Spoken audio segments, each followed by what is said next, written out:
tambay, Chef Boy, tambay, Chef Boy, tambay na kayo. Tambay na. Hey yo, what's up mga katambay? Magandang araw po sa inyong lahat. Ngayong araw po ay magluluto tayo ng sinigang na bangus sa kamyas mga katambay. Siyempre, pangunahing sangkap sa ating sinigang na bangus ay ang bangus na boneless mga katambay. Opo, boneless po yan.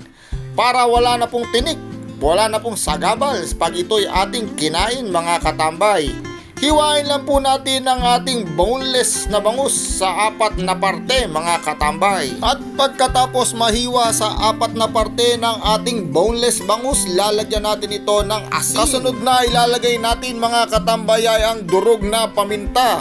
Hihimasan din natin ang ating boneless na bangus ng durog na paminta para ito ay diretsyong lumasa sa ating boneless na bangus mga katambay. At syempre nariyan po ang ating sibuyas, kamatis, luya at ang ating gagamiting pampaasim mga katambay, ang kamyas. Napakasarap po nito, fresh na fresh, galing po sa puno mga katambay. Hiwain lang po natin ng maninipisang kamatis, kasunod po niyang hiwain din natin ng maninipisang ating kamyas. Sinisigurado ko po sa inyong napakasarap humigop ng sabaw, lalo na ngayong umuulan mga katambay. Gaganahan kayo sa pagkain, gaganahan kayo sa ating lulutuin. Siyempre, ang ating sinigang na boneless bangus ay lalagyan natin ng talong. At pagkatapos ng talong, meron din po tayong okra mga katambay. Siyempre, hindi mawawala sa ating sinigang ang talbos ng kangkong mga katambay. Pagkatapos maihanda ng ating lahat ng sangkap sa isang kawali o kasirola, pagsamasamahin natin ang ating kamatis, sibuyas, luya, talong, okra at kamyas mga katambay. Pagkatapos niyan, ipapatong natin sa ibabaw ang ating boneless na bangus. Lalagyan din natin ng siling panigang. Ilagay sa ibabaw ang ating talbos ng kangkong.